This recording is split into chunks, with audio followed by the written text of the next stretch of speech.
Welcome to Mansplaining, a podcast about the interesting things and unexpected discoveries you can make if you just take the time to learn. I'm Mark, your host this week, and as always, I'm joined by Joe, an old friend from college. Together, we'll explore what's on our minds and hopefully figure out a thing or two about a thing or two. How's it going, Joe? Hey, Mark. I'm doing okay. Happy that baseball season is back. Yeah, I imagine Yankee fans tend to be happier than Mariners fans about that. Though the Mariners fans in my life who have not yet given up on the team do seem genuinely pleased that this team is playing again and trying to break the string of 19 consecutive seasons without making the playoffs. Right. Well, you got some good young players there, so hopefully they'll mature in a hurry. Hey, one other thing on baseball. I just heard the other day that the average baseball fan is a 57-year-old white male. And I'm a 57-year-old white male. So that makes me the embodiment of average. Yes. Well, I was imagining that maybe your picture was on that article where you were reading the average baseball fan, because I can tell you, if I think of baseball fans, I think of you, Joe. Oh, that's nice to hear. Yeah, well, at some point, MLB should just start giving you a kickback. We are an aging, dying breed, so with what's left of my life, I guess we forge on with this podcast. Okay, yes, let's forge on. Yeah. And so forging on to this week's question, I'm curious about the future of meat. And this is a topic that is close to my heart because I am fond of the occasional steak on a special occasion or barbecue. But I've also been reading about just sort of the environmental impact of meat and how the available farmland for that is becoming more scarce. And I'm just curious, is the future going to be similar to what I've seen in movies where we're all eating insects or recycled proteins from animal or human carcasses? Is it going to be some sort of dystopian scenario as the only alternative to veganism? Or is the work into artificial, lab-grown meat, does it have a future? Yeah, so I'm going to talk about a bunch of those things that you mentioned. But I want to start with reference you made when you teed up the question for me 2 weeks ago. You explicitly mentioned the film Soylent Green. Yes. And as a child of the 1970s, I just can't let that go. For the uninitiated, Soylent Green is a classic dystopian sci-fi film that came out in 1973 and starred Charlton Heston. The film is actually set in the year 2022. Oh, no. That's next year, Mark. Oh, no. Yes. And the world is suffering from some kind of unspecified climate catastrophe in the film. Sure. New York City has 40 million people, and only the richest residents can afford clean water or natural food. Right. And there's this company called Soylent Industries that controls the food supply and has introduced a tasty new product called Soylent Green that they say is made from plankton. And I gotta love that name, Soylent. Soy plus lentil. Very clever. But our hero figures out that the dying oceans no longer produce plankton, and at the end, in that inimitable Charlton Heston voice, he tells everybody what's really going on. And spoiler alert, folks. Soylent Green is people! It's cannibalism with a green label. Right. Hollywood's vision of the future of meat. Yeah, typical science fiction. Take a single current trend, in this case, population growth, and extrapolate it forward as that thing will never change. And so imagine the worst case scenario that arises from that. Yes. Where there are just so many people on Earth that we end up eating each other because there's nothing else to eat. Yes. But it is a future of meat, if not the future of meat. Anyway, right. Edward G. Robinson is in the film. He co-stars, and he has the best death scene I've ever seen in a movie. It's really touching. It might make you cry. So check it out, folks, even though I just spoiled the end for you. When you asked me about this subject a couple weeks ago, Mark, I had coincidentally just started reading Michael Pollan's book, The Omnivore's Dilemma, which I recommend to anyone who's interested in knowing more about our food supply. Among other things, Pollen fears that we're heading toward a future where real food is replaced by what he calls edible food-like substances, because there's much more profit in processing food than there is in growing and distributing the real thing. It's interesting to think about Pollen's fear as I take you on a tour today of some highly processed meat substitutes. I want to start with some big picture context for your question, as I often do. This subject is certainly part of the zeitgeist right now. When I started my research, I came across literally a dozen different articles, essays, and videos, all entitled The Future of Meat, some of which will be listed in my sources on our Facebook page. In addition to all that content, there's also a ton of survey data showing that this topic is on our minds, like the January 2020 Gallup poll in which 23% of Americans reported eating less meat in the prior year, mostly for health reasons. Despite that hesitancy on the part of nearly a quarter of the population, meat consumption is still growing in the U.S. As of 2019, it's at 224.3 pounds per capita. Wow. Think about that. And it's growing faster globally as incomes rise across the developing world. It's exploding in countries like China and India, where a burgeoning middle class craves the protein in meat. And let me just point out that the demand for meat is not irrational. About a third of the world's population suffers from anemia, and half of those cases are connected to iron deficiency. Yeah. Up to 2 billion people worldwide are iron deficient, and animal meat is one of the best sources of iron. Yeah. There's also an estimated 2 billion people living in 113 countries outside of North America and Europe who regularly get their protein from insects. If their standard of living improves, as we all hope it will, they too will clamor to eat meat instead of crickets. Meanwhile, Westerners are eating cricket chips like I did. I had a bag of cricket chips about a year ago. Yeah, what did you think? If you didn't know it was crickets, you might be okay with it, but there was definitely a real squeamishness aspect to it that kind of ruined the experience. Yes, I'm going to talk about that, so I'm glad you validated that in advance. Demand for meat has never been higher. Here's a few statistics about meat consumption and the meat supply that got my attention. The global population more than doubled since 1960, but meat production more than quadrupled. It's estimated that as much as 30% of the calories consumed by humans today come from meat products. Every 10 seconds, humans kill approximately 24,000 animals for food, which comes to 75 billion animals killed per year. Wow. The global meat industry was valued at $945.7 billion in 2018. It's almost $1 trillion. And that year it produced more than 725 billion pounds of beef, poultry, pork, and lamb. And then superimpose onto this climate change. Meat and dairy production currently accounts for 14.5% of global greenhouse gas emissions for a variety of reasons, among them the clearance of vast swaths of land for pastures, the industrial production and distribution of animal feed and animal products, and the 78% of agricultural methane produced by those not farting but belching cows you mentioned in your question. Right. Going meatless could have a huge impact on meeting those temperature rise goals outlined in the Paris Climate Accord. And for those of you who aren't familiar with that, I encourage you to listen to our recent mansplaining episode about the Green New Deal, episode 18. Animal agriculture already exploits 45% of the Earth's land surface, and that number is rising, as 17% of the Amazon rainforest has been clear-cut in the past 50 years to create more land for agriculture.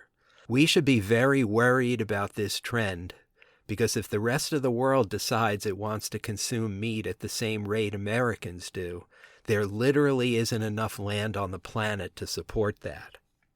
During the COVID pandemic, Demand for meat surged, but supply wavered last spring as the terrible working conditions in slaughterhouses, and I mean it's a double whammy of close contact between employees plus poor ventilation, led to viral outbreaks in many processing plants. Yeah, I remember those. Feeding a growing human population in a time of global climate change is already a vast challenge with a scaled-up meat industry. It would be even more daunting without meat. With the global population fast approaching 10 billion, some scholars have calculated that we'll have to produce more food in the next 40 years than in the previous 10,000 years before that, which is basically the history of civilization. Yeah. So your question is about all meat, Mark, but I want to focus my answer mostly on beef for a couple of reasons. First, it's probably the toughest meat to create a substitute for. And since creating a viable substitute is the existential question for these new companies, what they do to replicate beef is the make or break test. But second, we already essentially have a successful chicken substitute that's been on the market since 1983. You may have heard of it. It's called the Chicken McNugget, which has 32 ingredients, 31 of which are not chicken. Ugh. One of the additives in Chicken McNuggets is called dimethyl polysiloxane, which reminded me of the multisyllabic chemicals I used to read on the label of my shampoo bottle. So I looked up dimethyl polysiloxane, and it's a silicon-based polymer found in products like nail polish, makeup, contact lens solution, sunscreen, deodorant, and you guessed it, shampoo. And also apparently your McDonald's Happy Meal. Yeah, you can always count on McDonald's for stuff like this. Like, I remember the revelation when I was in high school that McDonald's milkshakes have no milk products in them at all. Yes. So they are the world's leading purveyor of imitation food. Yeah, it's Michael Pollan's nightmare, really, if you think about it. So is the world ready for meat substitutes? I think maybe. According to research from GlobeScan, as many as 40% of the world's meat consumers say they'd choose a plant-based meat substitute if the price and the taste remain the same. I want to put a pin in price and taste for now because I'm going to come back to that later. A Michigan State survey of Americans found 30% of respondents describing themselves as, quote, likely to purchase foods that look and taste identical to meat but are based on ingredients that are produced artificially, end quote. Now, 30% might not sound impressive, but a majority of respondents aged 18 to 29 said they'd eat artificial meat. And other studies have shown that nearly 65% of Gen Z, the folks born after 1997, find meat substitutes appealing. In other words, this is most definitely a growth market. Yeah. So what's going to replace meat? Burgers made from grains, legumes, and vegetables have been around for many years, but they're notorious for tasting bad compared to meat. I'm not going to talk about those old veggie burgers today, because they never aim to replicate the taste of meat. I'm going to talk instead about the new generation of meat substitutes, Veggie Burger 2.0. Assuming we're not yet courageous enough to make the bold leap into the cannibalistic future imagined in Soylent Green, I think there are 4 contenders out there for faux meat supremacy. Plant-based meat substitutes, insect-based meat substitutes, cell-based meat, and, I kid you not, 3D printed meat substitutes. Oh, yeah. I'll say a little about all 4. The plant-based meat substitute market is the most mature of the 4, and many Americans have already noticed the gradual infiltration of these products onto supermarket shelves and on the menus at both high-end and fast food restaurants. At least for now, there are 2 companies that dominate this space and are fast becoming the Coke and Pepsi of fake meat. Beyond Meat, based in LA, was founded in 2009 and launched its initial product line in the U.S. in 2012. Its products are designed to imitate ground beef, meatballs, and pork sausage links and patties. Beyond's marquee product, the Beyond Burger Patty, uses pea protein as its base. It gets its beef-like color from beet juice extract, and it's apparently become pretty popular. The company is partnering with Starbucks and Pepsi to develop plant-based protein snacks and beverages. Beyond Sausage is now available at Dunkin', and Subway sells the Beyond Meatball sub. But the biggest feather in its corporate cap is surely its upcoming collaboration with McDonald's on the McPlant Burger, which is being tested in Sweden and Denmark as we speak and will soon find its way to the Golden Arches here in America. Mm-hmm. Beyond's website proudly declares that its products can be found in over 112,000 grocery stores, including big supermarket chains like Kroger, Safeway, and Publix. On a whim, I inputted my zip code on the homepage, and the first store that popped up was the local market closest to my apartment, which I had no idea carried fake meat. So last weekend, I went there and bought a few Beyond Burger patties so I could cook them and then tell you about them today. As soon as I opened the package, I was met by a pungent odor that I can characterize only as something I've never smelled before. I've been racking my brain to figure out how to describe it to you, but I just can't. It was neither awful nor wonderful, just unique. And it lingered until long after all the cooking was done. Mm-hmm. The burgers were on the dry side, and while they had the look and the consistency of beef, they didn't taste much like beef, though they didn't taste bad either. I would eat one again if it were presented to me, but I wouldn't go out of my way to get another Beyond Burger. Have you tried it yet? I have not recently. I had a Beyond Burger that I got at Whole Foods. It was probably about a year ago. And I would say my experience was similar to yours. I would rank it at the top of vegetable-based burgers I had had to that point. Like if I'm putting it up against a Garden Burger or a Boca Burger, I would have said that one was better. Right. But it did not in any way strike me as good as the real thing. Yeah. So if that's my choice, if it's that or nothing, or if it's that or a Boca Burger, I would take that. Okay. But if you have like a juicy cheeseburger and then a Beyond Burger sitting next to it, unless I'm seriously concerned about my cholesterol, I will probably go with the regular burger. Right. The other behemoth in this space is Impossible Foods, a Silicon Valley startup that launched only 5 years ago in 2016. Their Impossible Burger tries to mimic the taste of meat and is now in 30,000 restaurants and 15,000 supermarkets worldwide. Though Impossible's website mentions that it makes delicious meat, fish, and dairy products, the products that are displayed on the website are ground meat, burger patties, and sausages, just like Beyond. Yeah. And there's a reason for that I'll get to in a minute. The Impossible Burger is made mostly from wheat protein, but the magic ingredient is heme, H-E-M-E. It's the iron-containing molecule in real meat, which Impossible Foods derived synthetically and then patented. Resembling dark red blood, heme sounds like one of those edible food-like substances that Michael Pollan warned us about, and yet Impossible claims that heme is what makes its products look and taste like a regular burger, which is obviously a major selling point for a plant-based imposter. And we can count Michael Pollan himself among the believers. He called Impossible's meatball sandwich an excellent product. I've yet to try the Impossible Burger or any of Impossible's offerings. What about you, Mark? Yes, Starbucks currently features some Impossible breakfast sandwiches on their menu. And I tried one a couple weeks ago. And it was not bad. Right. It was not bad. If someone had handed that to me and not identified it as an Impossible Burger, I might not have realized that it was not actually meat. Yeah, well, that sounds right from what I've read about them, and I'm anxious to try it myself.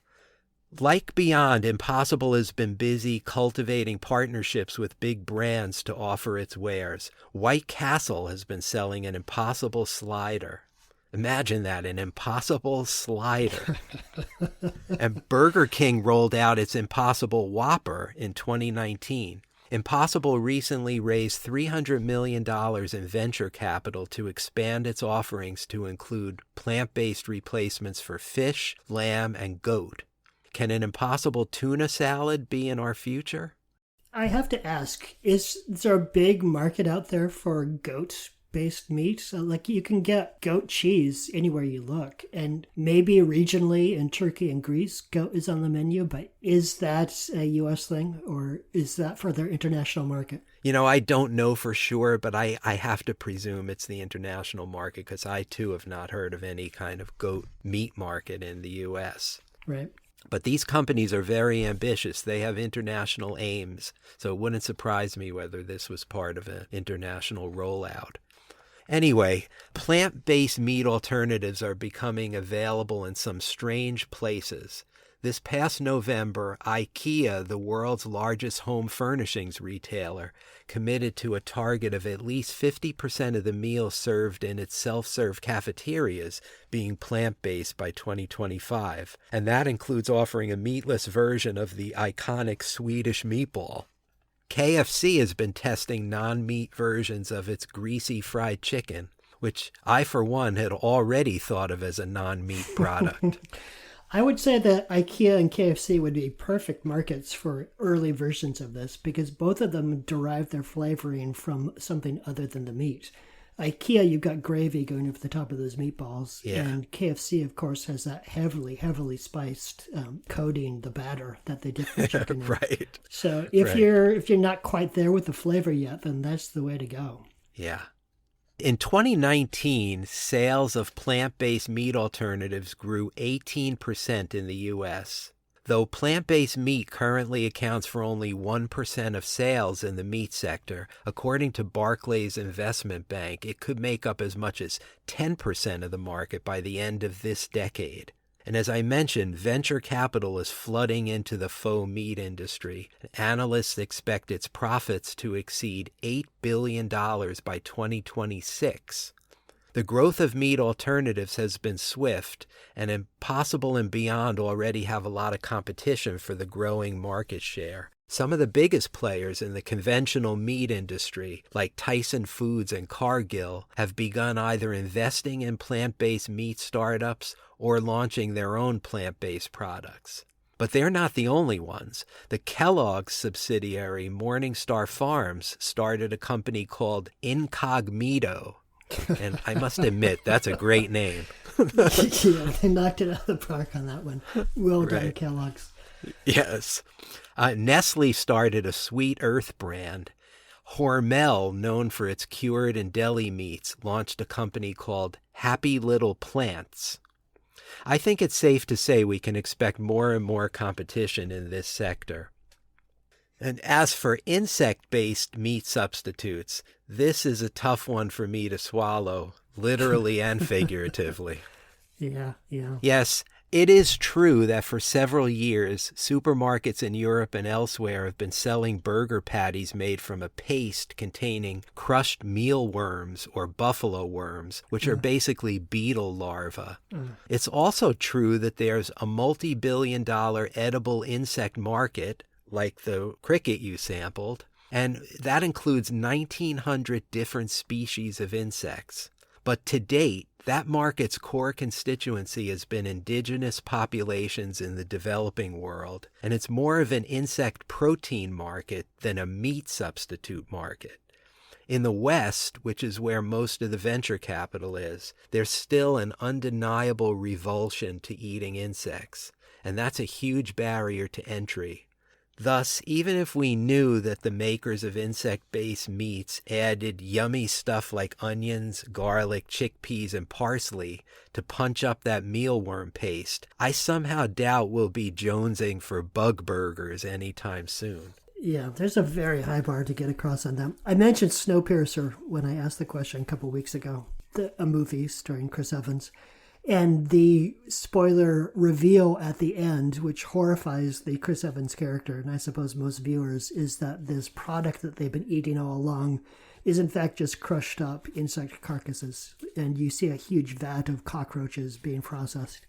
I know there are entire swaths of the world, Africa for instance, where eating crickets is just what you do to get your protein, and it's not a concern for them at all. I think that's a very, very high bar to clear in the West. Yeah, I agree. I mean, I see how it makes complete sense for insects to be harvested for their protein. It's such an readily available source of protein. But I agree with you. The revulsion of human beings is so high. If that does take hold, it's going to be over generations, not anywhere in the near term. Yeah, I think that they would process the bugs into some sort of product and then list that product as one of the ingredients, just like hide the fact that there's bugs under multiple layers. And kind of the insect protein market that you talked about, it's a way of sneaking it into the diet. Yeah. So moving right along, there's also meat being grown in a laboratory, which is more commonly known as cultured or cell-based or clean or synthetic or healthy meat, plus about a dozen other adjectives. They clearly haven't settled on a name for this yet, so I'm going to call it cultured meat. Whatever you call it, it's a form of cellular agriculture produced by growing muscle, fat, and other flesh from dead animals in a petri dish. I know that conjures up images of mad scientists growing food in a lab, but keep in mind that foods we take for granted today, like yogurt, applesauce, and cereal, were also created in labs. Though cultured meat is still in the developmental stage, interest is high, as evidenced by the 30-plus startup companies around the world trying to refine the technology. The first commercial sale of cultured meat, dubbed Chicken Bites and produced by an American company called Eat Just, took place in a restaurant in Singapore just this past December, so less than 4 months ago. And once again, the first thing to hit the market is the chicken nugget.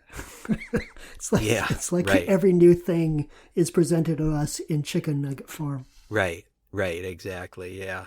I'll bet you'll never guess the first person to prognosticate the development of cultured meat and the year of the prognostication. And I'm going to give you a hint. It wasn't Nostradamus, and it wasn't QAnon. I have no idea, so I'm not even going to guess. Who was it? In an essay written in 1931 called 50 Years Hence, in which he made predictions about the future, none other than Winston Churchill wrote, and I quote, "We shall escape the absurdity of growing a whole chicken in order to eat the breast or wing by growing these parts separately under a suitable medium." End quote. Wow. Winston, well ahead of his time. Yeah, right. Here we are 90 years hence, and scientists and researchers are well on the way to turning Churchill's prediction into reality. Among them, NASA, which in 2001 began conducting experiments in cultured meat with an eye toward allowing astronauts engaged in long-term space travel to grow meat without sacrificing storage on their spacecraft. Yeah. Proponents of cultured meat argue that they're producing 100% real meat, but without the antibiotics, E. coli, salmonella, or waste contamination, all of which come in standard conventional meat production. But naysayers counter that it can't be 100% real meat without the fat and the juiciness that makes meat taste so good. But putting aside that taste debate, I think it's fair to say that should it ever make it across the finish line, cultured meat's advantages are many and obvious. It provides authentic meat without the wild inefficiencies and environmental havoc that comes from growing it on farms and feedlots. It greatly reduces disease transmission by not relying on slaughterhouses, where workers are either in close proximity to or often covered in the fluids of animal carcasses. And of course, no living animals are harmed in the creation of cultured meat, which is a major issue for a growing segment of the population, especially young people. Yeah. There is some skepticism as to whether lab-generated meat can be scaled up to meet anything close to current demand. That said, the cost of producing cultured meat has already gone way down, way fast, from a staggering $330,000 for the prototype burger in 2013 to around $10 today. Okay, they're getting there. Yeah. Imagine paying for that first burger. What a sucker.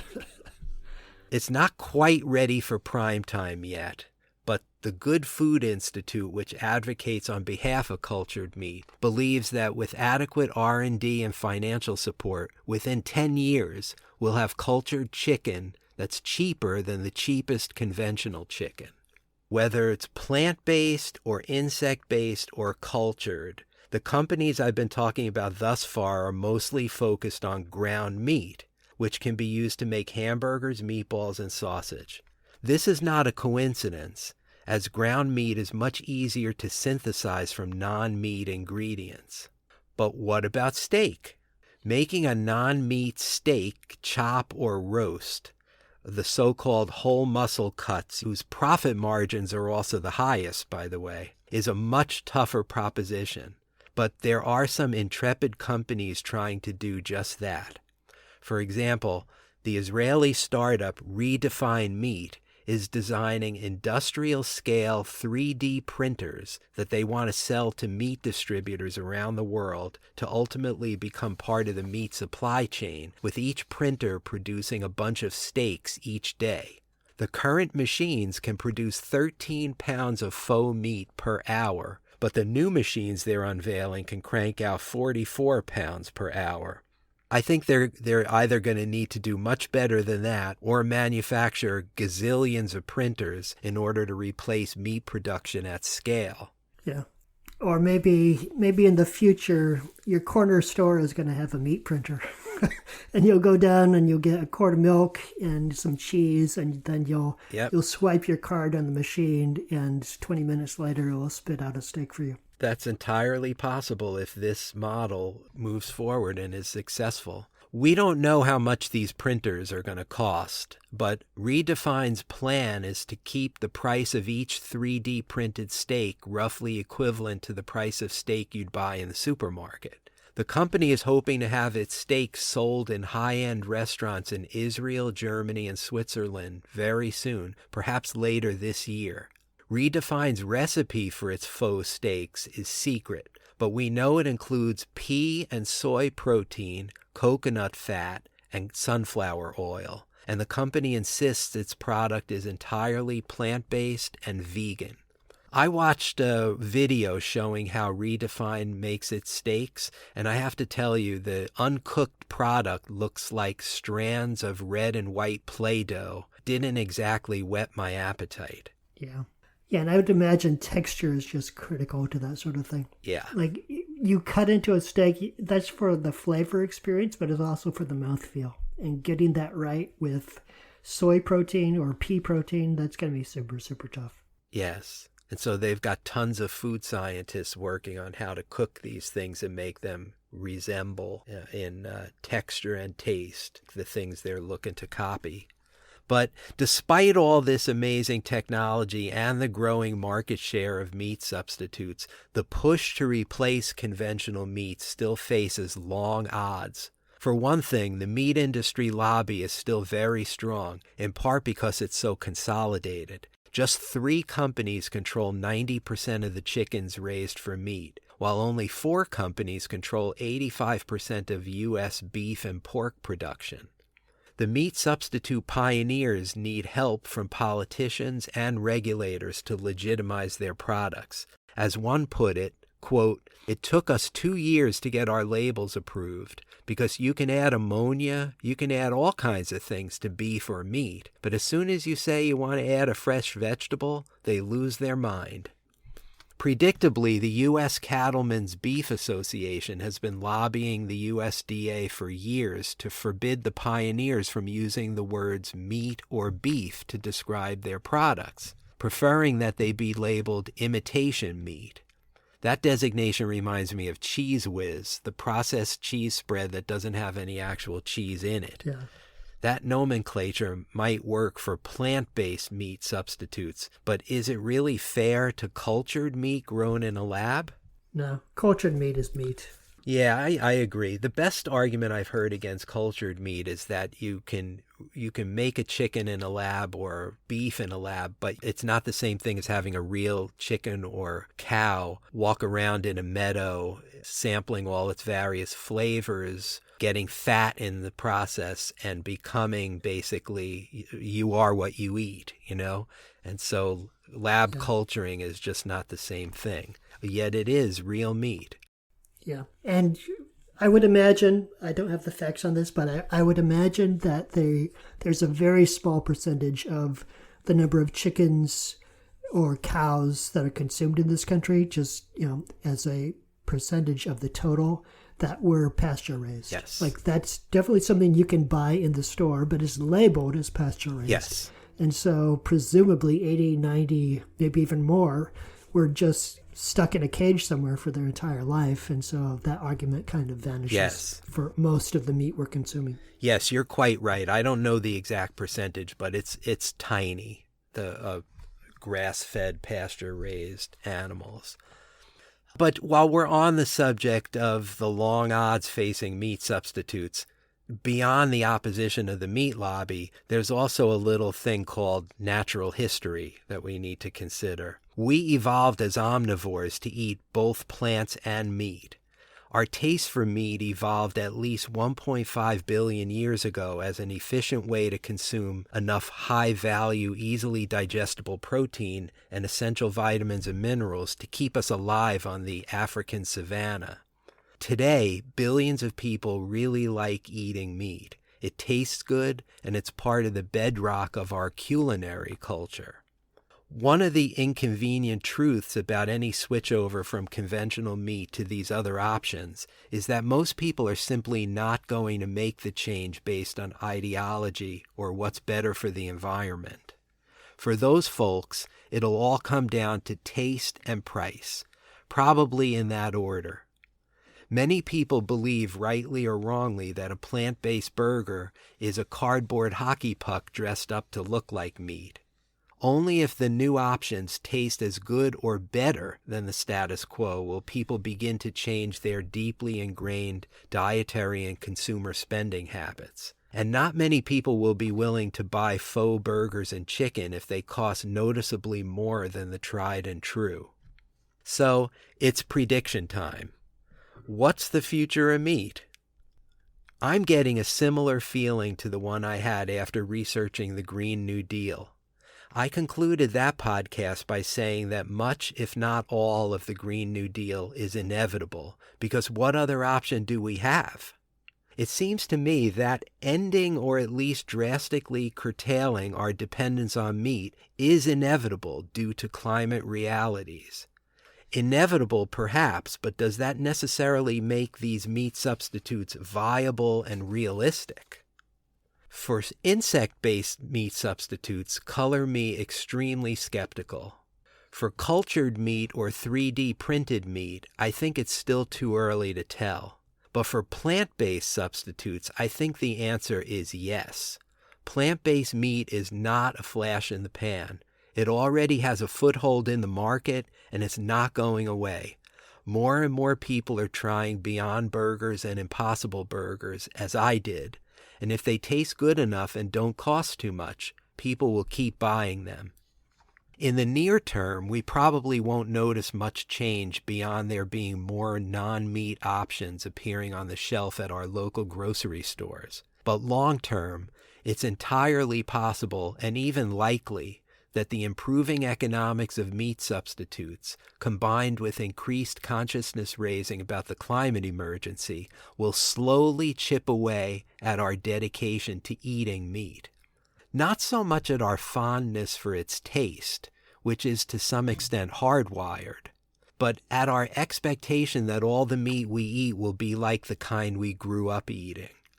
I see meat substitutes as being maybe a generation or two behind energy substitutes like solar and wind.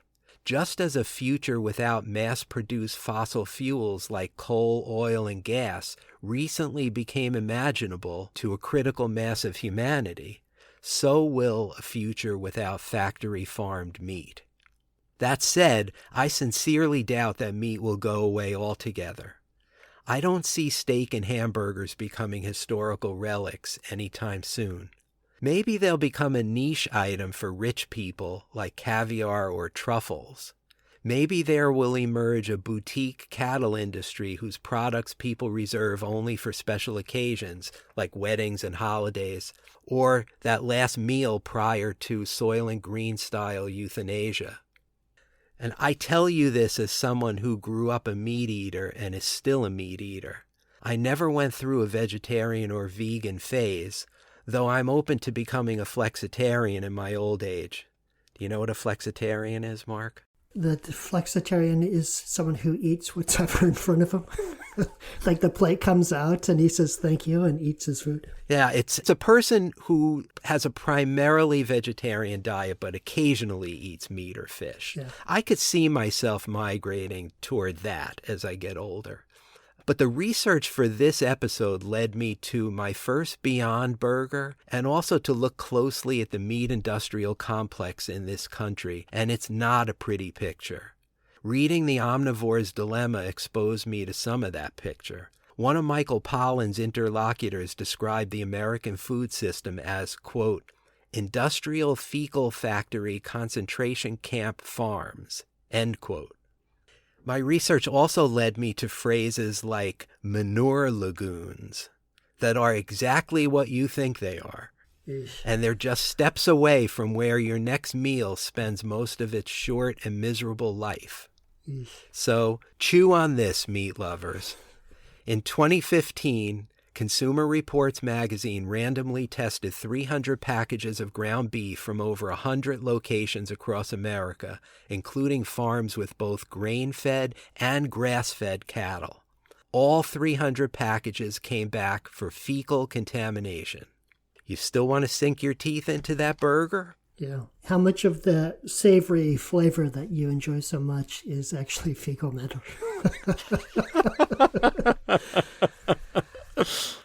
Boy, I almost want to ask you that for the next podcast because that's such a good question. Yeah, I don't think America is ready for that.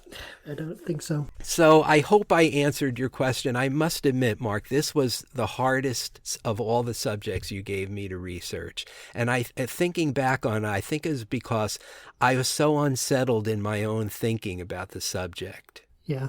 I don't know what to conclude about this. And as you could tell from my prediction, it's really kind of a tentative prediction. It's really hard to know what's going to happen with the future of meat. Well, I would tend to agree with you. I do think it's inevitable for a variety of reasons. There are a bunch of forces that are pushing in the same direction. And I agree with you that the tipping point is going to come when flavor and price reach a certain point. Certainly, if meat substitutes become the cheaper option on the menu, then that's going to drive price-conscious people towards just getting that, as long as it's good enough. Or if the flavor gets to where it's a sort of a delightful, savory experience, then people will buy it for that. I would, though, add a third factor, which is aspiration. That if the people in your life who you look up to, who you admire, if they are making a show of eating meat substitutes, so actresses, sports stars, politicians, then that will also get a lot of people moving in that same direction. And I think that it works the same in the reverse. Like you say, if natural meat, quote unquote, becomes something that's only the elite are in a position to enjoy, then I think a big segment of society will dig in their heels because the people they admire are eating real meat. They would want to eat real meat themselves. Yeah, that's really interesting. I must admit I hadn't considered that, but I reminded while you were speaking about the COVID vaccines that are happening right now and how it's important for those very same celebrity influencers to take pictures of themselves getting the vaccine because that is influential and it becomes an aspirational thing for the body politic. So I think you make a very good point about that. Yeah. And we'll see how it goes. And I don't think that the transformation is going to be immediate. I think it's going to be by bits and pieces. If you look at a certain segment of the market, frozen pizzas, for instance, we could very easily see a point in the near future where frozen pizzas have imitation meat toppings on them, because that's already a space where the difference is indiscernible between real pepperoni, quote unquote, and fake pepperoni. So I think it will come in drips and drabs. It will enter in at certain points in the market where people are not really paying attention. Yes. Like we said before, the meatballs that you get at IKEA that have gravy over the top of them, you're not going to notice the difference, so that's an easy place for it to slip in. Right. And then slowly, bit by bit, these substitutes will enter the diet and people will get used to them, and then it will just seem normal to them. Yeah, I agree with that. My own meat consumption has definitely changed over the course of my life, partly driven by economics. When I was a poor graduate student, I was eating hardly any meat at all. And then when I had some money, I started to eat meat, and now, mostly encouraged by my wife, we're eating very little meat at this point. Meat for me is kind of a special occasion. And so a steak is something that I would have on my birthday.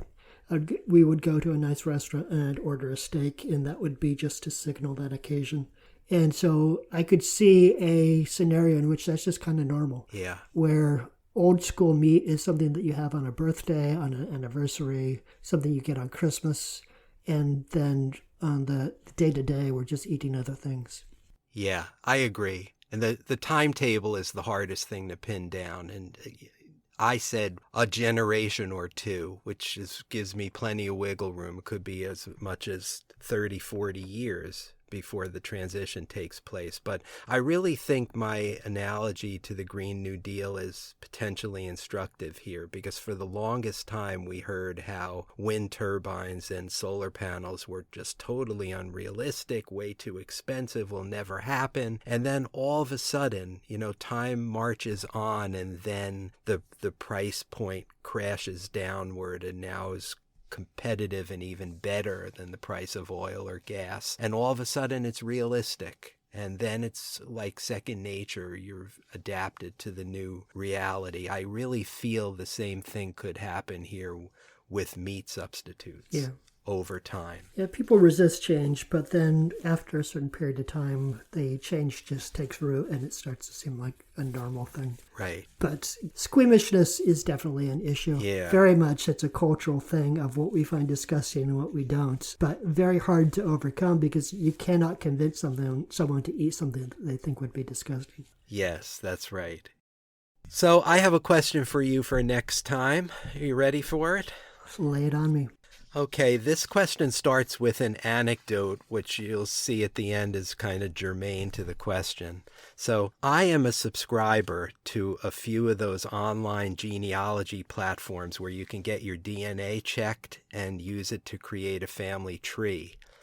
A few weeks ago, I got a message from one of them, a company called MyHeritage, announcing a new AI feature they called Deep Nostalgia, in which you could magically animate old still photos. I did this with a photo of me as a child. It was unsettling. It was deeply unsettling. Okay, good.